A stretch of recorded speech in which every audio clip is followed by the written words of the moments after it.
പ്രിയപ്പെട്ടവരെ, കഴിഞ്ഞ ഭാഗത്തിൽ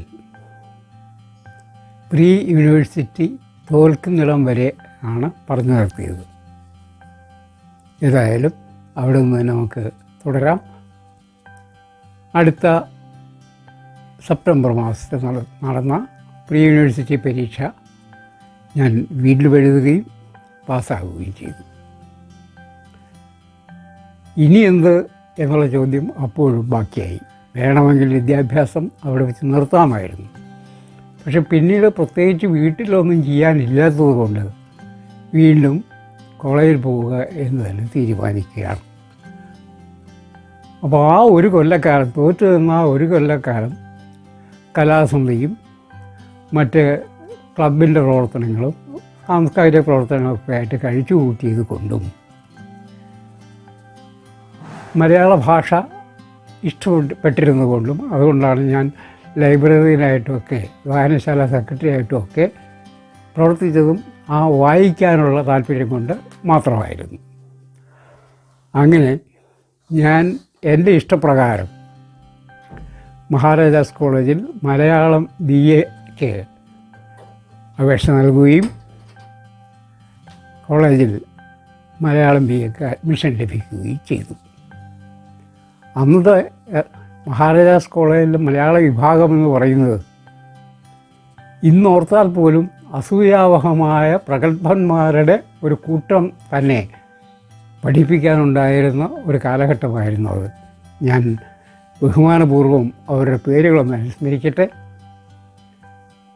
S. ഗുപ്തൻ നായർ, അദ്ദേഹമായിരുന്നു ഒന്ന് ഇൻചാർജ് പ്രൊഫസർ.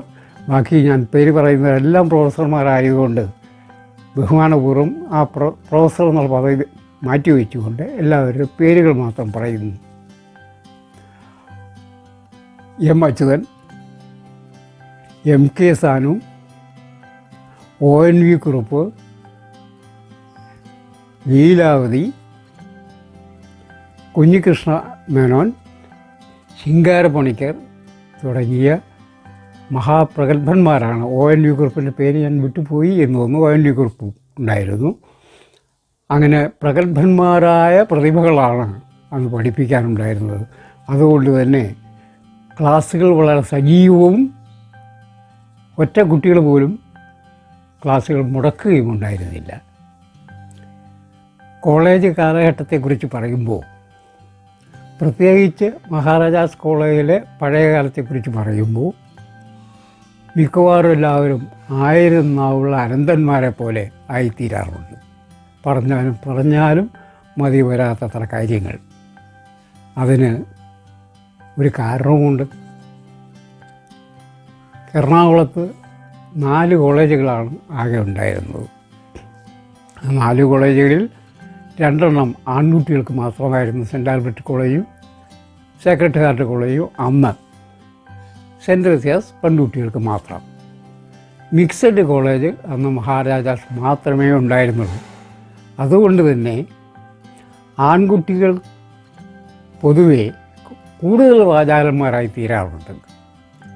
അതിന് കാരണം ഞാൻ നാലപ്പാട്ട് നാരായണമേനോടുള്ള കണ്ണുനീർത്തുള്ളി എന്ന കാവ്യ സമാഹാരത്തിലെ വിലാപകാവ്യത്തിലെ ഒരു 4 വരി നിങ്ങളെ ചൊല്ലിക്കേൽപ്പിക്കാൻ ആഗ്രഹിക്കുകയാണ്. താരുണ്യ വേഗത്തിൽ വധൂജനങ്ങൾ പിന്നിട്ടിടുന്നു പുരുഷപ്രജത്തെ, മരം തളിർക്കാൻ തുടരുമ്പോഴേക്ക് ഒപ്പം മുളച്ചീടിന് വലി പൂത്തും. മനുഷ്യരെ സംബന്ധിച്ചിടത്തോളം ആ പ്രസ്താവന പൂർണ്ണമായും ശരിയാണ്, ശാസ്ത്രീയമായും ശരിയാണ്. കാരണം പെൺകുട്ടികൾ ആ സമയം പ്രായമെത്തുമ്പോഴത്തേക്കും ഋതുമതികളായി തീരുകയും സ്ത്രീകളുടേതായ പക്വത അവർ നേടിയിരിക്കുകയും ചെയ്യും. പക്ഷേ ആൺകുട്ടികളെ സംബന്ധിച്ചിടത്തോളം അവരുടെ കൗമാരപ്രായവും കോപ്രായങ്ങളുമൊക്കെ കഴിഞ്ഞ് മൂക്കിൻ്റെ താഴെയുള്ള രോമരാജികൾക്ക് കരുത്താർജിച്ചു വരുന്ന പരുവമായതുകൊണ്ട് കൂടുതൽ മോഹങ്ങളും അതിലേറെ പ്രതീക്ഷകളുമായിട്ടാണ് ആൺകുട്ടികൾ കോളേജിൽ കടന്നു വരുന്നത്. അതുകൊണ്ടാണ് പിന്നീട് ജീവിതത്തിൽ അവർ ആ കാലഘട്ടത്തെക്കുറിച്ച് കൂടുതൽ വാചാലന്മാരായി തീരുന്നത്. അങ്ങനെ ക്ലാസ്സുകൾ മുന്നോട്ട് പോയിക്കൊണ്ടിരുന്നു. അന്നത്തെ കാലത്ത് നാട്ടിൽ പൊതുവേ ഒരു വിശ്വാസം ഉണ്ടായിരുന്നു, മിഥ്യാധാരണ എന്ന് വേണമെങ്കിൽ ഇന്നത്തെ ഭാഷയിൽ നമുക്ക് പറയാം. അതായത് ആർട്സ് വിഷയങ്ങൾ പഠിച്ചാൽ, ഭാഷാ വിഷയങ്ങളൊക്കെ പഠിച്ചാൽ ജോലി കിട്ടാൻ പ്രയാസമാണ്. ജോലി എളുപ്പത്തിൽ കിട്ടണമെങ്കിൽ ശാസ്ത്ര വിഷയങ്ങൾ പഠിക്കണം. ഈ വിവരം എങ്ങനെയോ അച്ഛൻ്റെ ചെവിയിലെത്തുകയും ശാസ്ത്ര വിഷയം അന്ന് ഇന്നത്തെ പോലെ പറഞ്ഞു തരാനോ നേർവഴിക്ക് നയിക്കാനോ കാര്യങ്ങൾ പറയാനോ അക്കാഡമികളോ മറ്റോ ഒന്നുമില്ല.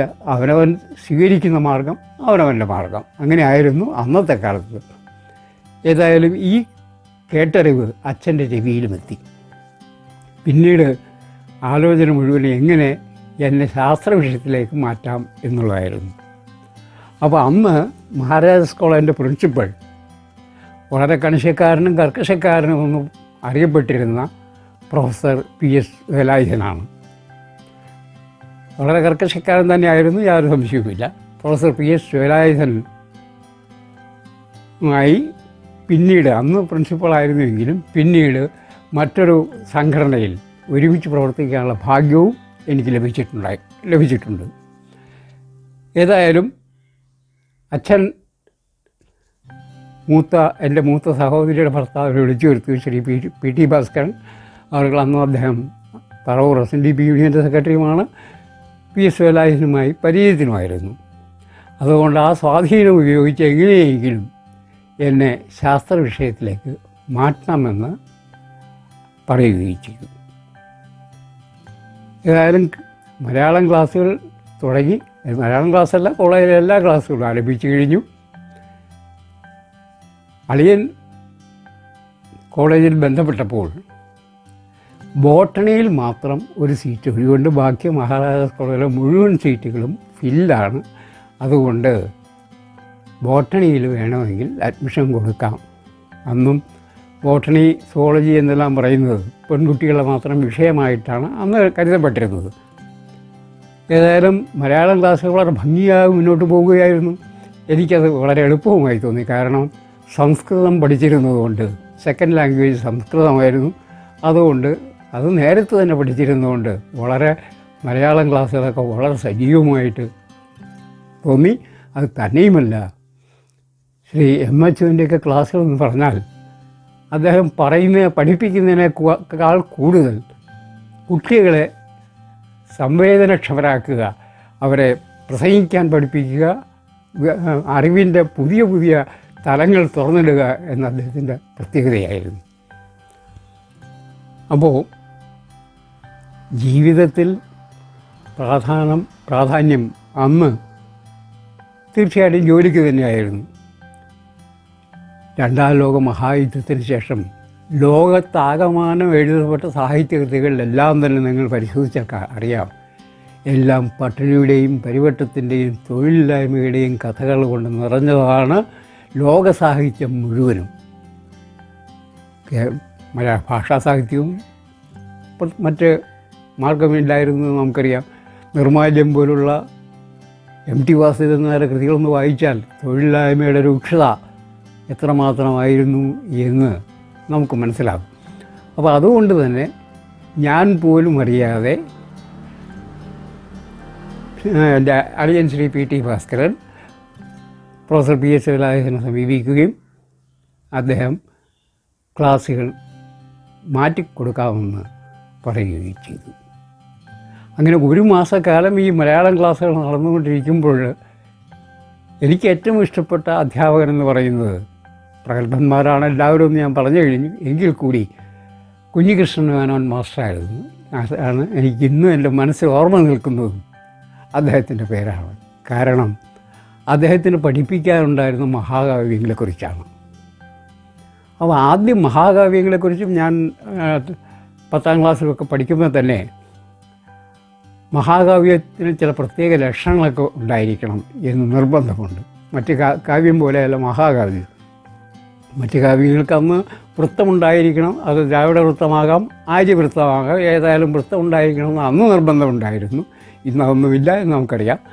അപ്പോൾ അതുപോലെ തന്നെ മഹാകാവ്യമാകണമെങ്കിൽ അതിന് 18 കാര്യങ്ങളുടെ വർണ്ണന അതിനകത്തുണ്ടായിരിക്കണം, മഹാകാവ്യത്തിലുണ്ടായിരിക്കണം. ആ 18 വർണ്ണനകളെന്ന് പറയുന്നത് നഗരാർണവ ശൈലഋതു, നഗരം, അർണവം എന്ന് പറഞ്ഞാൽ കാട്, ശൈലം മലകൾ, ഋതുക്കൾ. നഗരാർണവ ശൈലഋതു, ചന്ദ്രാർക്കോദയ വർണ്ണനൈ, ചന്ദ്രോദയത്തിൻ്റെ വർണ്ണന, സൂര്യോദയത്തിൻ്റെ വർണ്ണന, നായകന്മാരുടെ അംഗപ്രത്യംഗ വർണ്ണന, ഇങ്ങനെയുള്ള കാര്യങ്ങൾ 18 കാര്യങ്ങൾ, വിശേഷണങ്ങൾ അതിൽ ഉണ്ടായിരിക്കണമെന്ന് നിർബന്ധമുണ്ടായിരുന്ന ആ ഭാഗമാണ് കുഞ്ഞികൃഷ്ണമേനോൻ പഠിപ്പിച്ചുകൊണ്ടിരുന്നത്. അങ്ങനെ ഏതാണ്ട് 1 മാസക്കാലമായി ക്ലാസ് തുടങ്ങിയിട്ട് ഇത് ഞാൻ പറഞ്ഞു കഴിഞ്ഞു. അദ്ദേഹം മഹാകവി ഉള്ളൂർ എസ് പ്രമേശ്വരയ്യരുടെ ഉമാകേരളം മഹാകാവ്യം പഠിപ്പിച്ചുകൊണ്ടിരിക്കുകയാണ്. അതിൻ്റെ 1ാം സർഗത്തിലേക്ക് തുടങ്ങിയുള്ള 1ാം സർഗം ആരംഭിച്ചു കഴിഞ്ഞു. അതിൽ നായികയുടെ മുടിയുടെ വർണ്ണനയാണ് അന്ന് ഞാൻ ഈ സംഭവം നടക്കുന്ന ദിവസം പഠിപ്പിച്ചുകൊണ്ടിരുന്നത്. വളരെ മനോഹരമായ സംഗീതാത്മകമായ അദ്ദേഹം അത് ആലപിക്കുമായിരുന്നു. എനിക്ക് സംഗീതം അറിയില്ലെങ്കിലെപ്പോഴും അന്ന് പഠിപ്പിച്ച ആ വരികൾ മനസ്സിൽ ഇന്ന് വരെ മാഞ്ഞു പോയിട്ട് ഇപ്പോൾ 84 വയസ്സായെങ്കിൽ പോലും ആ വരികൾ ഇന്നും ഓർമ്മയിൽ തങ്ങി നിൽക്കുന്നു. അതായിരുന്നു ആ പഠിപ്പിക്കലിൻ്റെ പ്രത്യേകത എന്ന് കൂടി പറയാനാണ്. ആ വരികൾ ഞാൻ ഉദ്ധരിക്കട്ടെ. അദ്ദേഹത്തിന് പ്രണാമങ്ങൾ അർപ്പിച്ചുകൊണ്ട് തന്നെ വരികൾ ഉദ്ധരിക്കുന്നു. ഉള്ളൂരിൻ്റെതാണ്. 2000 ജലധരങ്ങൾ തുടർച്ചയായി കാൽത്തണ്ടാറ് കണ്ടുവന്നടിയിൽ ജലം തിരക്കി തിണ്ടാടുമാറുണ്ട് അമർതൻ കഴൽ നീണ്ടുകൊണ്ട് ആഭ പൂണ്ട് ഇഴ തിരണ്ട് ചുരുണ്ടു മിന്നി. ഇത് ആ മുടിയെക്കുറിച്ചുള്ള വർണ്ണന മാത്രമാണ്. അംഗപ്രത്യംഗ വർണ്ണന ഞാൻ പറഞ്ഞു കഴിഞ്ഞു. മുടിയെക്കുറിച്ചുള്ള വർണ്ണന മാത്രമാണ്. അങ്ങനെ സമയം 12:30 ആയിട്ടുണ്ട്. 1 മണി വരെയാണ് ക്ലാസ് സമയമുള്ളത്. വളരെ 12:30 ആയപ്പോഴത്തേക്കും പ്രിൻസിപ്പാളിൻ്റെ പ്രത്യേക പ്യൂൺ, അദ്ദേഹത്തിന് അന്ന് പ്രത്യേക യൂണിഫോം ഉണ്ടായിരുന്നതുകൊണ്ട് പ്രത്യേകം തിരിച്ചറിയാൻ പറ്റിയിരുന്നു. പ്രിൻസിപ്പാളിൻ്റെ പ്യൂൺ വാതിക്കൽ പ്രത്യക്ഷപ്പെട്ടു. മേനോൻ സാറ് എന്താണെന്ന് ചോദിച്ചു. ഒരു കുറിപ്പ് അദ്ദേഹത്തിൻ്റെ കയ്യിൽ ഏൽപ്പിക്കുകയും പ്യൂൺ പോവുകയും ചെയ്തു. കൃഷ്ണമേനോൻ വായിച്ചു നോക്കിയിട്ട് പറഞ്ഞു, ഇത് ശ്രീ KP കുമാരനുള്ള അറിയിപ്പാണ്. ആ അറിയിപ്പ് ഇപ്പോൾ തന്നെ നടപ്പിലാക്കേണ്ടിയിരിക്കുന്നു. അങ്ങനെ നടപ്പിലാക്കട്ടെ എന്ന് തീരുമാനിച്ചു കഴിഞ്ഞാൽ പിന്നെ അപ്പീലില്ലാത്തതുകൊണ്ട് അത് അംഗീകരിച്ചു. ആ ഉത്തരവ് എന്തായിരുന്നു എന്ന് ഞാൻ അടുത്ത ഭാഗത്തിൽ പറയാം.